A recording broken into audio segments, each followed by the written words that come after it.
that we want to start to help people. So yes, I think we have a great mayor. In 2016, we took over the homeless housing program. Local nonprofit was not able to continue that. HUD came to us and said, you need to take this. If you do not, $500,000 of assistance to the homeless will be leaving this area. So guess what, folks? We now are housing the homeless. And since we began this program, we have housed 90 adults and 99 children. We currently have 3 case managers. We provide wraparound case management. That means that we meet with our clients once a week, and we spend whatever amount of time it takes to help them get back into a normal routine. Because a lot of individuals believe that, okay, fine, someone's homeless, you house them, problem solved, walk away. No. What we have done is we've provided them a safe environment out of the elements, but they still have challenges. And we work with them to help them back to sustainability. And sometimes it takes a long time. So we have a transitional program, we have a permanent supported program. We're housing individuals that are chronically homeless that will probably be with us for a long time. We then also started we now have something that we're calling Heart Place, because we realized that a lot of our clients have basically nothing. We had one client, we moved her into an apartment, it was herself and her cat. And she said, I'm really happy to have a place to live, but she had nothing else. So through Heart Place, we now create what we call a welcome home basket. So we do a laundry basket full of home needs. Could be towels, blankets, cookware, flatware, laundry, so personal items, shampoo, deodorant. So we're always looking for folks that might want to help us collect some of these things. A couple of things that I'm just going to plug this right now because you're here and you're listening. We really are in need of adult diapers and insulated shopping bags, because a lot of our folks still have to go to food pantries, they have to rent the bus, and those insulated bags help them get their frozen items home. So just thought I'd plug that in. We also have annual events. We're getting ready to have our CDBG in the park. Everybody's welcome. There's no charge. You can set up your information table. We provide lunch. That's over in Walker Park. That'll be July 19th. We also do something that we call Progress in Print. We do it here at the town center. That has already happened. We do it in April, where we talk about all our programs that we have, and again, in an effort to get the word out so we can help those in need. During the holiday season, oh, by the way, CDBG in the Park, this will be our 12th year that we hold that event. During the holiday season, we have something that we call our Senior Giving Tree, because our seniors need to have some love too. So we collect gifts, and those go to the homebound. The Fraternal Order of Police always works with us on that. And then we have a day that we go down there, we do bingo, we have big gift baskets for the folks there, we entertain them. We're always, hey, if you guys sing, dance, whatever, juggle, tumble, we need you, because they want entertainment. So we provide cider. On that day, we serve their lunch to them. They usually have to line up, but on that day, we are acknowledging them. And we have had people, I had one gentleman one year, and I was like, oh my God. He stood up and he said, you know what? He said, we thought you all had forgotten us. So this will be year 13 that we let them know that we did not forget them. So if you all want to volunteer on that day and come visit with some of our seniors, let me know. Have information over on the table. We just now also started, we have little business cards that you all can pick up. They just have info on our programs, on our division. If you're ever out and about and you think somebody could use our help, give them a card. There's a huge pile over there. Take as many as you need, because we need to get the word out. That's what it's about. So I think I covered everything. I don't think I forgot anything, but I'll be around if anybody has any questions. Thank you so much for all that you guys do to support helping individuals and for being compassionate, because we have a lot of folks that need help. Thank you.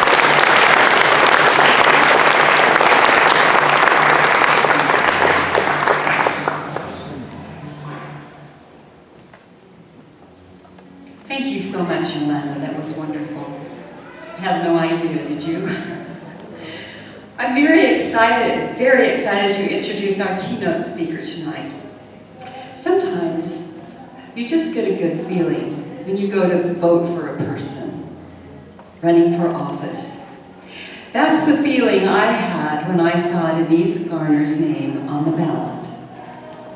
She is serving her first term in the Arkansas House representing District 84, which includes portions of Washington County. She serves on several committees and is extremely busy with this work. But you know what? A lot of us know her for other things too, don't we? I mean, we know that she was a registered nurse practitioner. We know that she founded the Feed Communities nonprofit organization, right? And we know that she has worked on numerous boards and committees. I mean, they're too numerous to mention. So we feel very honored and privileged and pleased to welcome Denise Garner, our Arkansas representative.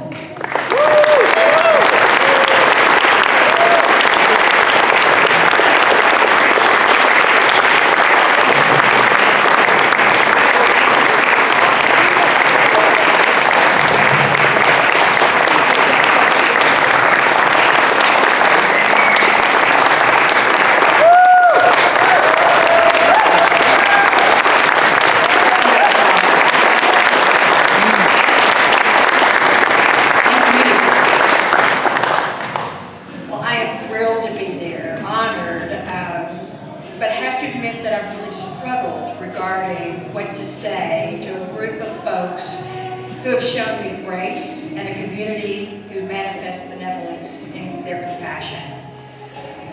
I've written and rewritten for weeks.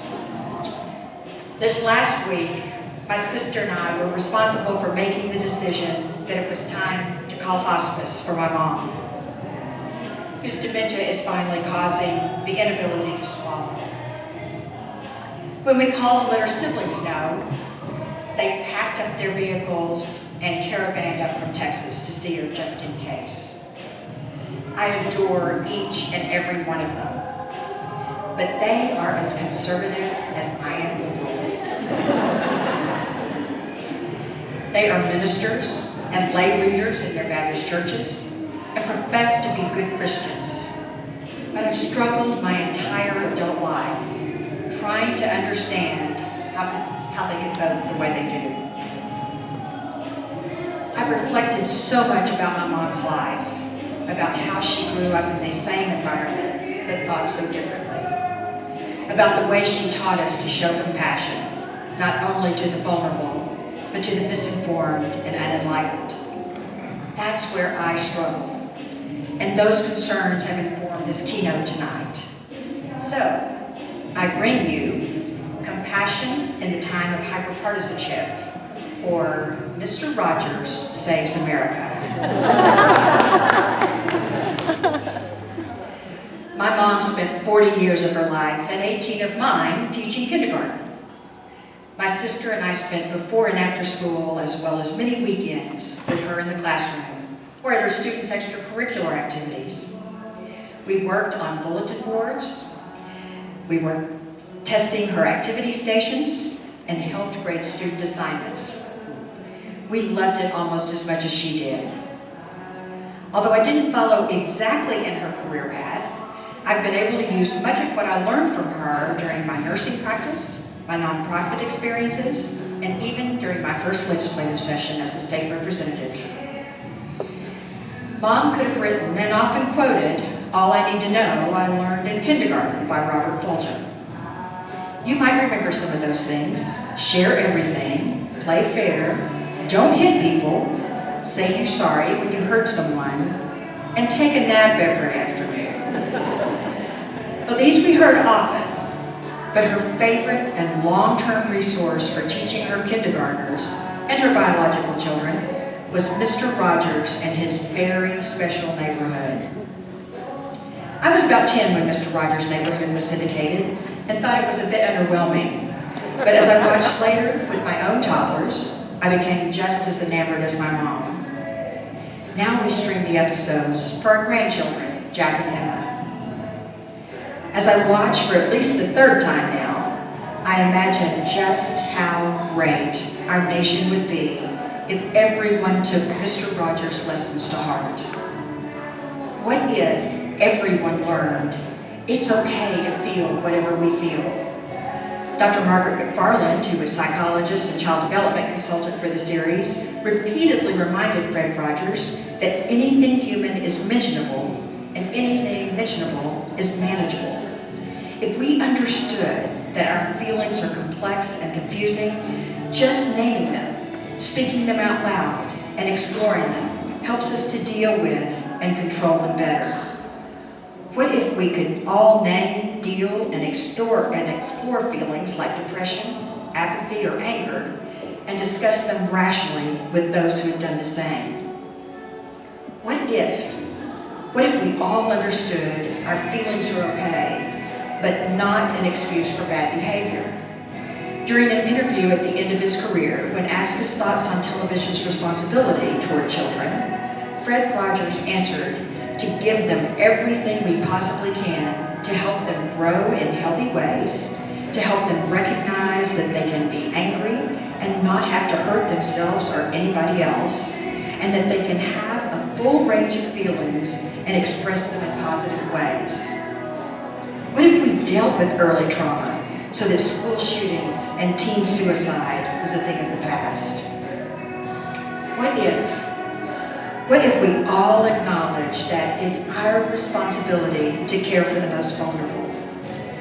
Fred Rogers was a Presbyterian minister and built his career on his conviction that all faith traditions should answer their call to welcome all, to love ourselves as our Creator made us, and to treat our neighbors as we would ourselves.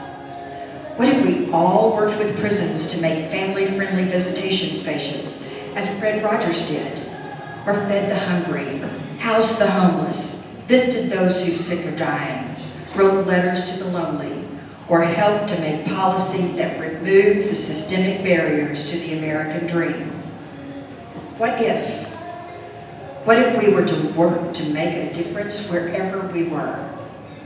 Mr. Rogers advocated for a better society through his own context. Instead of rallying against Jim Crow, he cast a black actor in a major role. He didn't march to Selma, but he invited his black, gay TV neighborhood policeman to soak his feet sharing Fred's pool and towel. What if we shared meals and stories and hugs with those who look and act and think differently from us? What if we acted as if we are all neighbors? Mr. Rogers, as a Christian theologian, was purposeful in his using the term neighbor. He didn't use friends or boys and girls or ladies and gentlemen. When asked the inspiration for using neighbor, he frequently related the Old Testament instruction from Leviticus 19:18 to love your neighbor as yourself. He also talked about the New Testament story of the Good Samaritan in Luke 10:25-37, where a scholar asked, "Who is my neighbor?" Jesus answers, as Mr. Rogers might have, with a story. He tells the story of a man beaten by thieves and left to die on the side of the road. After two religious leaders pass by the dying man, a third man, one who's the wrong color and class, is moved with compassion to tend his injuries, take him to the inn, and pay for his care. The scholar, of course, realizes that the one who demonstrated mercy was the true neighbor. I've found over and over again in my 40 years of nonprofit experience that those who benefit from services provided them are the first to return the favor, even before realizing any extras for themselves. What if we all practiced every day these neighborly lessons that we learned from Mr. Rogers? What if we would advocate for the sanctuary for refugees? We'd protect immigrants from government harassment. We march for full equity of women, minorities, the LGBTQ community. We demand a living wage, quality housing, and affordable health care. We depose assault weapons and any gun in the hands of those incompetent. We affirm religious freedom for all faiths. We fight against the degradation of our planet and the privatization of our prisons and public schools. We defend our press so it remains free. We would champion the vulnerable, the sick, and the poor. Mr. Rogers' lessons could not be more relevant today in our hyper-partisan, hate and fear-filled America. I'd like to share a message he recorded to his fans just prior to his death. He said, "I'd like to tell you what I often told you when you were much younger. I like you just the way you are. And what's more, I'm grateful to you for helping the children in your life to know that you'll do everything you can to keep them safe and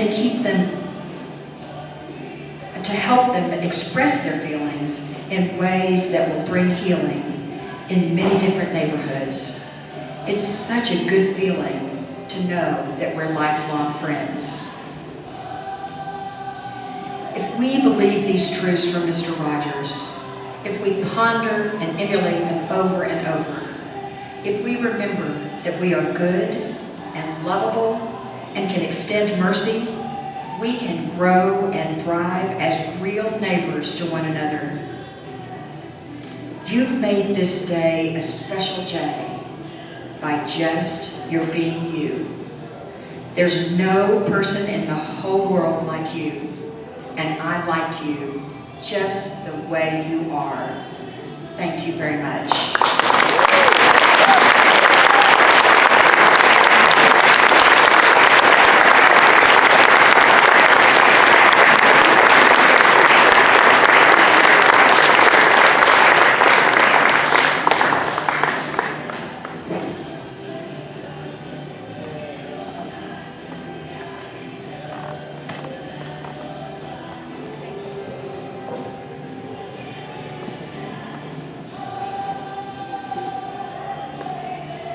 Thank you so much, Denise. I was speechless. That was awesome and wonderful and so compassionate, which is exactly what we're about tonight. Thank you. I'm sorry it took you a long time to come up with it, but it was worth it to us. Now I'm going to ask our team speakers, the 4 people that have done special projects for the last year and maybe more in some cases. I would like the 4 of you to come forward. You will be introducing yourselves, but I do want to say, first of all, thank you to these people that have worked so hard to make life better, more beautiful, and more compassionate in this city and beyond.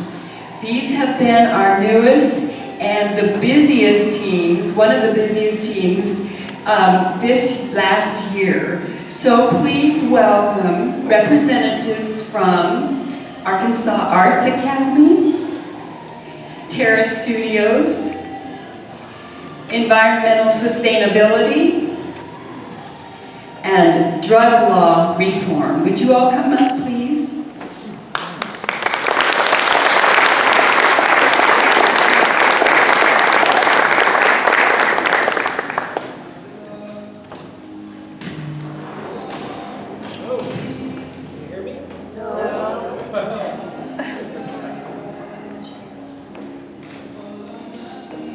Hello? There we go. Good evening. My name is Tony Beardsley.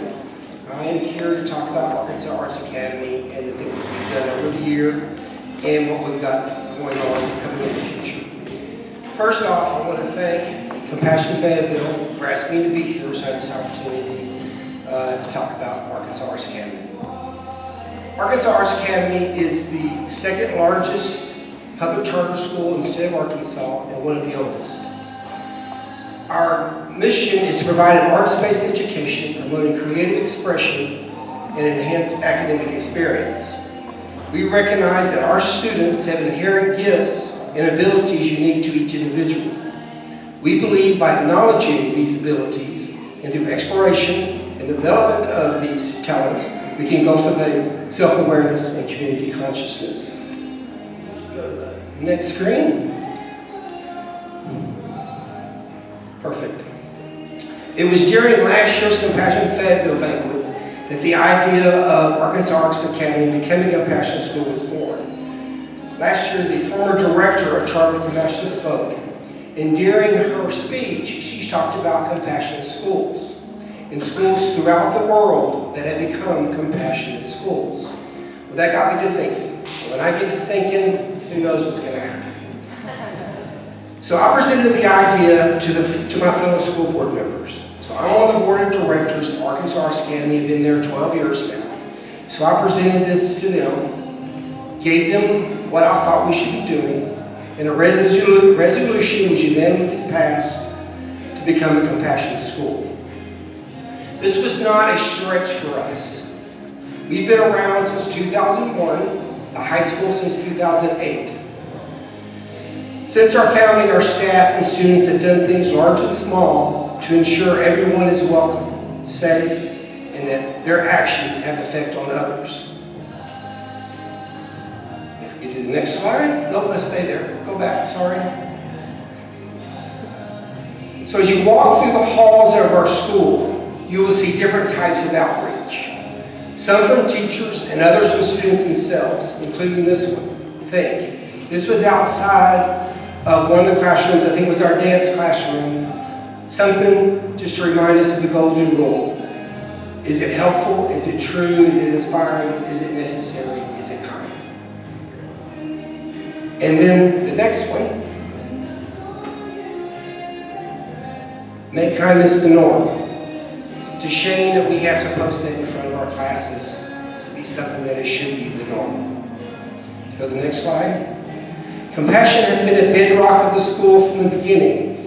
Helping students help other students has been encouraged and expected. My daughter is a graduate of Arkansas Arts Academy. When she went there, it was a very small school. The high school was 170 kids or so. Now we're K through 12, about 1,200 kids. So we've grown a lot. But from the start, there were no cliques. There was no bullying. When bullying did appear, the kids handled it. They were the ones that stopped it. They were the ones that showed the compassion.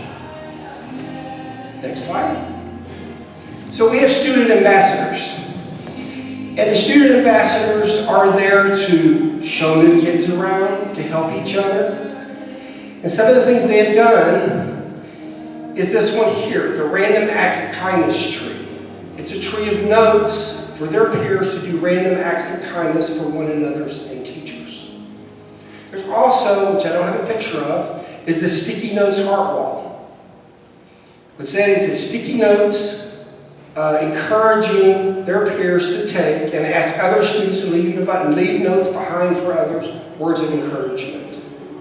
And this was up throughout the year at the high school, constantly being replaced, refurbished, people putting in additional notes throughout the year.